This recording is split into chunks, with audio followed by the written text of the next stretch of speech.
কি রান্না করতে যাচ্ছি তা চিকেনটা ম্যারিনেট করার পরেই বলছি। তাই নিয়ে নিয়েছি প্রয়োজন মতো আদা বাটা, রসুন বাটা, পেঁয়াজ বাটা।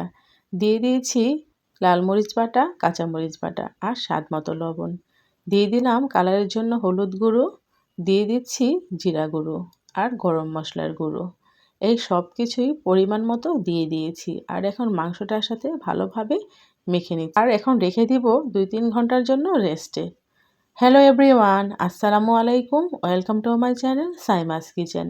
আজকে আমি আপনাদের সাথে শেয়ার করতে যাচ্ছি বেম্বু চিকেন রেসিপি। সেজন্য ভিতরে জায়গা আছে এমন দেখে বাঁশ কেটে নিলাম। আর চিকেনটা ম্যারিনেট করেছিলাম সেটার সাথে তেল দিতে ভুলে গিয়েছিলাম। এখন পরিমাণ মতো সরিষার তেল দিয়ে আবার মেখে নিচ্ছি। আর এখন এই সবগুলো চিকেন একটা একটা করে বাঁশের ভিতর ভরে নেব। বাঁশটা কিন্তু আগে থেকে আমি কেটে ধুয়ে ভালো করে পরিষ্কার করে নিয়েছি। বেম্বু চিকেন তো অনেকবার খেয়েছি, কিন্তু কখনো এভাবে রান্না করা হয়নি। এটাই আমার প্রথম অভিজ্ঞতা বেম্বু চিকেন রান্না করার, আর প্রথমবারই খুব ভালো ফলাফল পেয়েছি। অনেকদিন যাবতীয় ইচ্ছা ছিল বেম্বু চিকেন রান্না করব, কিন্তু সময় আর সুযোগ কোনোটাই হচ্ছিল না।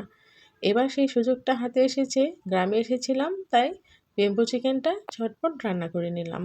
আমার ভিডিওটি শেষ পর্যন্ত দেখার অনুরোধ রইল। আর ভিডিওটি যদি আপনাদের কাছে ভালো লেগে থাকে তাহলে অবশ্যই সুন্দর সুন্দর কমেন্ট করে জানাবেন।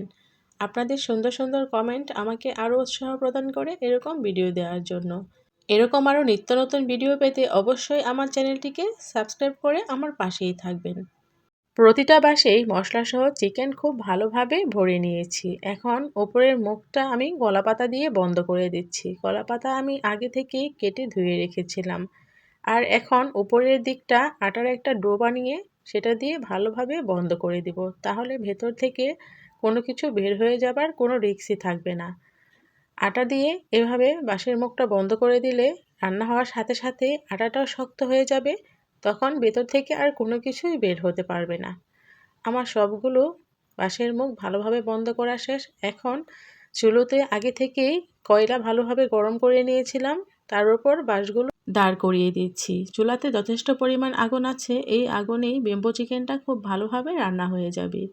আমি প্রায় 30-40 মিনিটের মতো বাঁশগুলো চুলার ভেতরে রেখেছিলাম।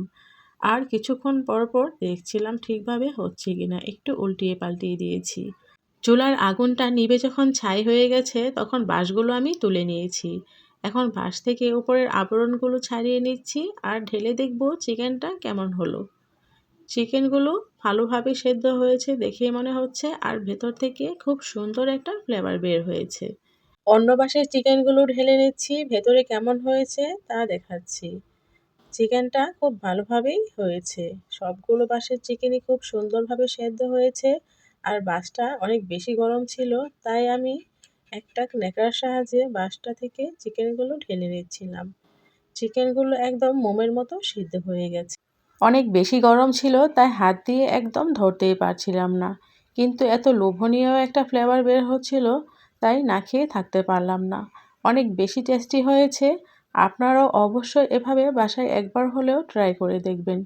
এত লোভনীয় স্বাদের বেম্বু চিকেন রেসিপি। ধন্যবাদ এতক্ষণ আমার সাথে থাকার জন্য। আল্লাহ হাফেজ।